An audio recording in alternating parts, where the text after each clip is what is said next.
ಎಲ್ಲರಿಗೂ ನಮಸ್ಕಾರ ಸ್ನೇಹಿತರೆ. ರಾಜ್ಯ ಸರ್ಕಾರವು ಮಹತ್ವದ ಕರ್ನಾಟಕ ಗ್ರಾಮ ಸ್ವರಾಜ್ ಪಂಚಾಯತ್ ರಾಜ್ ವಿಧೇಯಕ 2025 ಮಂಡಿಸಿದ್ದು, ಈ ಮೂಲಕ ಗ್ರಾಮೀಣ ಭಾಗದ ಅನಧಿಕೃತ ಆಸ್ತಿಗಳಿಂದ ತೆರಿಗೆ ಅಥವಾ ದಂಡ ವಸೂಲಿ ಹಾಗೂ ಆ ಸ್ವತ್ತುಗಳನ್ನು ಈ ಖಾತಾ ವ್ಯವಸ್ಥೆಯಡಿ ತರಲಿದೆ. ಇನ್ಮುಂದೆ ರಾಜ್ಯದ ಎಲ್ಲ ಗ್ರಾಮ ಪಂಚಾಯಿತಿ ವ್ಯಾಪ್ತಿಗೆ ಬರುವ ಎಲ್ಲ ಹಳ್ಳಿಗಳಲ್ಲಿ ಹೊಸದಾಗಿ ಫ್ಲ್ಯಾಟ್ ಅಥವಾ ಹೊಸ ಜಾಗ ಹಾಗೂ ಖರೀದಿ ಮಾಡಿದರೆ ಎಲ್ಲರಿಗೂ ಕೂಡ ಈ ಖಾತಾ ನೀಡಲು ರಾಜ್ಯ ಸಚಿವ ಸಂಪುಟ ಸಭೆ ಒಪ್ಪಿಗೆ ಸೂಚಿಸಿದೆ. ಈ ಹೊಸ ನಿರ್ಧಾರದಿಂದಾಗಿ ಹಳ್ಳಿಗಳಲ್ಲಿರುವ ಮನೆ ಅಥವಾ ಫ್ಲ್ಯಾಟ್ ಅಥವಾ ಖಾಲಿ ಜಾಗಕ್ಕೆ ಇಡೀ ದೇಶದ ಯಾವ ಬ್ಯಾಂಕ್ನಿಂದಲೂ ಕೂಡ ಮನೆಗಾಗಿ ಸಾಲ ಸೌಲಭ್ಯ ಪಡೆದುಕೊಳ್ಳಬಹುದು ಹಾಗೂ ನೀವು ಹೊಂದಿರುವ ಆಸ್ತಿಯನ್ನು ಶಾಶ್ವತ ಮಾಲೀಕತ್ವ ಹೊಂದುತ್ತೀರಿ. ಜೊತೆಗೆ ಮನೆ ನಿರ್ಮಿಸಲು ಸಾಲ ಸೌಲಭ್ಯ ಅಥವಾ ಮನೆ ಮೇಲೆ ಸಾಲ ಅಥವಾ ಫ್ಲ್ಯಾಟ್ನಲ್ಲಿ ಹೊಸ ಮನೆ ನಿರ್ಮಾಣಕ್ಕಾಗಿ ಕಡಿಮೆ ಬಡ್ಡಿ ದರದಲ್ಲಿ ಬ್ಯಾಂಕ್ಗಳಲ್ಲಿ ಸಾಲ ಸೌಲಭ್ಯ ಸೇರಿದಂತೆ ನಿಮ್ಮ ಆಸ್ತಿಯ ಶಾಶ್ವತ ಮಾಲೀಕತ್ವ ಹೊಂದುವ ಮೂಲಕ ಯಾರೂ ಕೂಡ ನಿಮ್ಮ ಆಸ್ತಿಗೆ ತೊಂದರೆ ಉಂಟು ಮಾಡುವಂತಿಲ್ಲ. ಸರಳವಾಗಿ ಹೇಳಬೇಕಾದ್ರೆ NA ಮಾಡಿಸಿ ನಗರಾಭಿವೃದ್ಧಿ ಪ್ರಾಧಿಕಾರದಿಂದ ಮಾನ್ಯತೆ ಪಡೆದಂತೆ ನಿಮ್ಮ ಆಸ್ತಿಯಾಗಲಿದೆ. ಅಂದರೆ ಗ್ರಾಮ ವ್ಯಾಪ್ತಿಗೆ ಸೇರಲಿವೆ. ಬನ್ನಿ, ಈ ಬಗ್ಗೆ ಕಂಪ್ಲೀಟ್ ಆಗಿ ತಿಳಿದುಕೊಳ್ಳಲು ವಿಡಿಯೋವನ್ನು ಎಲ್ಲಿಯೂ ಕೂಡ ಸ್ಕಿಪ್ ಮಾಡದೆ ಕೊನೆವರೆಗೂ ನೋಡಿ. ಕರ್ನಾಟಕ ರಾಜ್ಯ ಸರ್ಕಾರ ಈ ರೀತಿ ಮಾಡಿರುವುದು ಇದು ಒಳ್ಳೆಯ ಕೆಲಸ ಎನ್ನುವ ನಿಮ್ಮ ಅಭಿಪ್ರಾಯವಾಗಿದ್ದರೆ ತಪ್ಪದೆ ವಿಡಿಯೋವನ್ನು ಈಗಲೇ ಲೈಕ್ ಮಾಡಿ. ನಗರಾಭಿವೃದ್ಧಿ ಹಾಗೂ ಪೌರಾಡಳಿತ ಇಲಾಖೆ ವ್ಯಾಪ್ತಿಯ ಆಸ್ತಿಗಳು ನಕ್ಷೆ ಮಂಜೂರಾತಿ ಪಡೆಯದೆ ಕಂದಾಯ ನಿವೇಶನ ಹಾಗೂ ಅಕ್ರಮವಾಗಿ ನಿರ್ಮಿಸಲಾದ ಕಟ್ಟಡಗಳನ್ನು ಈ ಖಾತಾ ಅಡಿ ತರಲಾಗಿದೆ. ಅದೇ ಮಾದರಿಯಲ್ಲಿ ಇದೀಗ ಗ್ರಾಮೀಣಾಭಿವೃದ್ಧಿ ಮತ್ತು ಪಂಚಾಯತ್ ರಾಜ್ ಇಲಾಖೆ ವ್ಯಾಪ್ತಿಯಲ್ಲಿನ ಆಸ್ತಿಗಳನ್ನು ಈ ಖಾತಾ ನೀಡಿ ತೆರಿಗೆ ವ್ಯಾಪ್ತಿಗೆ ತರುವುದಕ್ಕಾಗಿ ವಿಧೇಯಕದಲ್ಲಿ 199B ಮತ್ತು 199Cಗೆ ತಿದ್ದುಪಡಿ ತರಲಾಗಿದೆ. ಸರ್ಕಾರಿ ಅರಣ್ಯ ಭೂಮಿ, ಸರ್ಕಾರಿ ಒಡೆತನದ ಅಥವಾ ನಿಯಂತ್ರಣ, ಸರ್ಕಾರಿ ಸಂಸ್ಥೆಗಳಿಗೆ ಸೇರಿದ ಭೂಮಿಯನ್ನು ಹೊರತುಪಡಿಸಿದ ಆಸ್ತಿಗಳಿಗೆ ತಾತ್ಕಾಲಿಕ ಖಾತಾ ನೀಡಲಾಗುವುದು. ಗ್ರಾಮ ಪಂಚಾಯಿತಿ ಮಾದರಿ ಕಟ್ಟಡ ಉಪನಿಧಿಗಳ ನಿಯಮ ಉಲ್ಲಂಘಿಸಿ ನಿರ್ಮಿಸಿದ ಕಟ್ಟಡ ಅಥವಾ ಪರಿವರ್ತನೆಯಾಗದ ಭೂಮಿ ಇಲ್ಲವೇ ಪರಿವರ್ತನೆಯಾದ ಭೂಮಿ ಆದರೆ ಕಂದಾಯ ಭೂಮಿ ಮೇಲಿನ ಅನುಮೋದಿತವಲ್ಲದ ಬಡಾವಣೆ ಅಥವಾ ನಿವೇಶನ ಕಟ್ಟಡ ಸೇರಿ ಪ್ರತಿಯೊಂದು ಕಟ್ಟಡ ಖಾಲಿ ನಿವೇಶನಗಳಿಗೆ B ನಮೂನೆಯ ಈ ಖಾತಾ ಅನ್ವಯವಾಗಲಿದೆ. ತಿದ್ದುಪಡಿ ತಂದು ಅನಧಿಕೃತ ಕಟ್ಟಡ ಮತ್ತು ಪರಿವರ್ತನೆಯಾಗದಿರುವ ಭೂಮಿ ಅಥವಾ ಪರಿವರ್ತನೆಯಾದ ಭೂಮಿಗಳಿಗೆ ತೆರಿಗೆ ವಿಧಿಸುವುದಕ್ಕೆ ಅವಕಾಶ ಕಲ್ಪಿಸಲಾಗುತ್ತಿದೆ. ಆ ಸ್ವತ್ತುಗಳು ಮೊದಲ ವರ್ಷದ ತೆರಿಗೆ 2 ಪಟ್ಟು ಪಾವತಿಸಬೇಕಿದೆ. ನಂತರ ವಾರ್ಷಿಕ ತೆರಿಗೆಯನ್ನು ಪಾವತಿಸುವಂತೆ ಸೂಚಿಸಲಾಗುತ್ತಿದೆ. ಹಾಗೆಯೇ ಅಧಿಸೂಚನೆ ಪ್ರಕಟಣೆಗೊಂಡ 2 ವರ್ಷಗಳಲ್ಲಿ ಅನಧಿಕೃತ ಆಸ್ತಿಗಳನ್ನು ತೆರಿಗೆ ಪಾವತಿ ವ್ಯವಸ್ಥೆಯೊಳಗೆ ತರುವಂತಾಗಬೇಕು ಎಂದು ವಿಧೇಯಕದಲ್ಲಿ ಉಲ್ಲೇಖಿಸಲಾಗಿದೆ. ನೀವು ಕೂಡ ಗ್ರಾಮೀಣ ಪ್ರದೇಶಕ್ಕೆ ಅಥವಾ ಹಳ್ಳಿಗೆ ಅಂಟಿಕೊಂಡು ಅಕ್ಕಪಕ್ಕದಲ್ಲಿರುವ ಜಮೀನುಗಳಲ್ಲಿ ಹೊಸದಾಗಿ ಫ್ಲ್ಯಾಟ್ ಹಾಕಿರುತ್ತಾರೆ. ಅಂತಹ ಜಮೀನುಗಳಲ್ಲಿ ಹಾಕಿರುವ ಫ್ಲ್ಯಾಟನ್ನು ಅನೇಕ ಜನರು ಖರೀದಿ ಮಾಡಿದ್ದು, ಸಾಕಷ್ಟು ಜನ ಮನೆಗಳನ್ನು ಕೂಡ ನಿರ್ಮಾಣ ಮಾಡಿಕೊಂಡಿರುತ್ತಾರೆ. ಅಂಥವರಿಗೆ ಮತ್ತು ಅಲ್ಲಿ ಖಾಲಿ ಜಾಗ ಅಥವಾ ಫ್ಲ್ಯಾಟ್ ಖರೀದಿ ಮಾಡಿದವರಿಗೆ ಇನ್ಮುಂದೆ ಈ ಖಾತಾ ವಿತರಿಸಲು ಆಯಾ ಗ್ರಾಮಕ್ಕೆ ಒಳಪಟ್ಟಿರುವ ಗ್ರಾಮ ಪಂಚಾಯಿತಿಯಲ್ಲಿ ಈ ಖಾತಾ ನೋಂದಣಿ ಮಾಡಿಕೊಳ್ಳಲಿದ್ದಾರೆ. ಇದರಿಂದ ಈಗಾಗಲೇ ಮನೆ ಇದ್ದರೆ ಮನೆ ಮೇಲೆ ಬ್ಯಾಂಕ್ಗಳಲ್ಲಿ ಹೊಸದಾಗಿ ಸಾಲ ಸೌಲಭ್ಯ ಪಡೆದುಕೊಳ್ಳಬಹುದು ಅಥವಾ ಖಾಲಿ ಜಾಗ ಅಥವಾ ಫ್ಲ್ಯಾಟ್ ಇದ್ದರೆ ಯಾವುದೇ ಬ್ಯಾಂಕ್ಗಳಲ್ಲಿ ಮನೆ ನಿರ್ಮಾಣಕ್ಕಾಗಿ ಸಾಲ ಸೌಲಭ್ಯವನ್ನು ಪಡೆದುಕೊಳ್ಳಬಹುದು.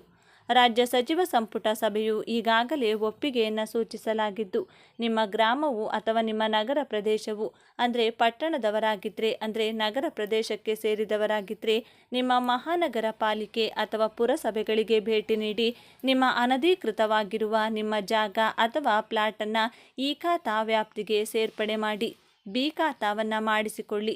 ಹಾಗೂ ಅದೇ ರೀತಿಯಾಗಿ ನೀವು ಕೂಡ ಹಳ್ಳಿಯವರಾಗಿದ್ದರೆ ಅಂದರೆ ಗ್ರಾಮೀಣ ಪ್ರದೇಶದವರಾಗಿದ್ದರೆ ಕೃಷಿ ಜಮೀನುಗಳಲ್ಲಿ ಹೊಸದಾಗಿ ಖರೀದಿ ಮಾಡಿದವರಾಗಿದ್ದರೆ ನಿಮ್ಮ ಗ್ರಾಮ ಪಂಚಾಯಿತಿಯಲ್ಲಿ B ಖಾತಾ ಮಾಡಿಕೊಳ್ಳಲು ಸರ್ಕಾರವು ಆದೇಶ ನೀಡಲಾಗಿದ್ದು, ಅಂದರೆ ಈ ಸ್ವತ್ತು ತಂತ್ರಾಂಶ ಅಥವಾ ಈ ಖಾತಾ ತಂತ್ರಾಂಶದಲ್ಲಿ ನೋಂದಣಿ ಮಾಡಿಕೊಳ್ಳಲು ಮಹತ್ವದ ನಿರ್ಧಾರವನ್ನು ತೆಗೆದುಕೊಳ್ಳಲಾಗಿದ್ದು ಅರ್ಜಿಗಳನ್ನು ಸ್ವೀಕರಿಸಲಾಗುತ್ತಿದೆ.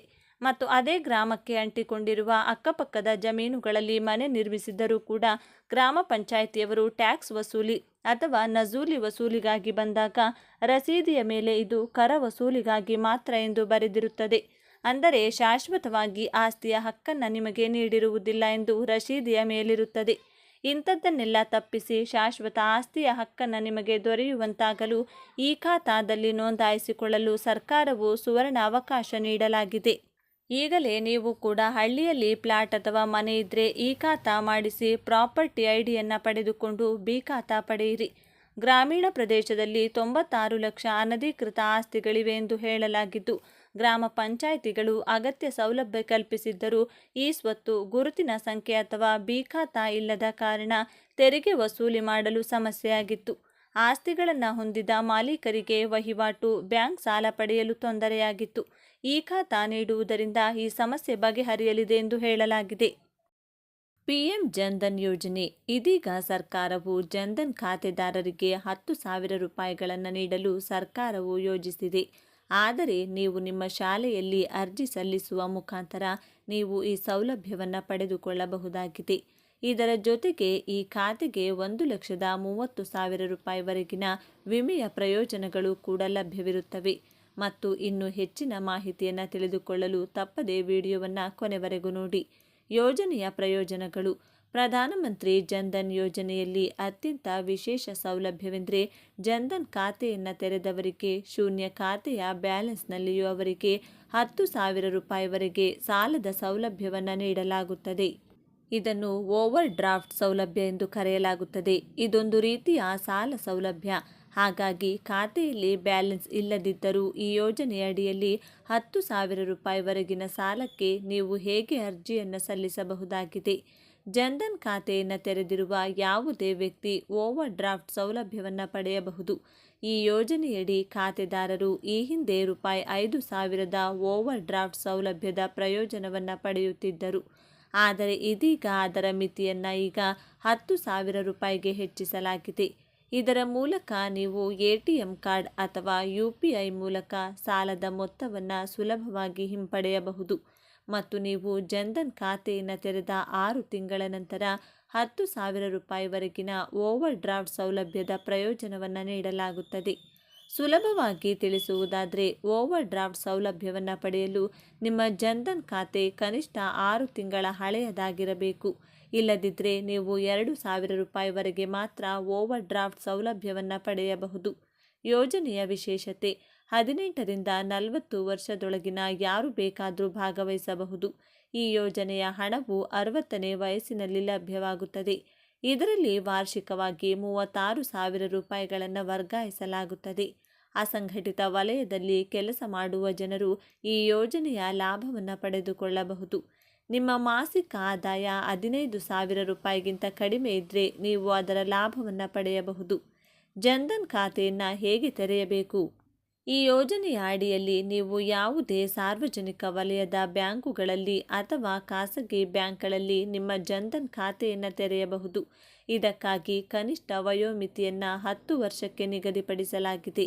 ಈ ಖಾತೆಯನ್ನು ತೆರೆಯಲು ನೀವು ಆಧಾರ್ ಕಾರ್ಡ್ ಮತ್ತು ಪ್ಯಾನ್ ಕಾರ್ಡ್ ಹೊಂದಿರುವುದು ಕಡ್ಡಾಯವಾಗಿದೆ.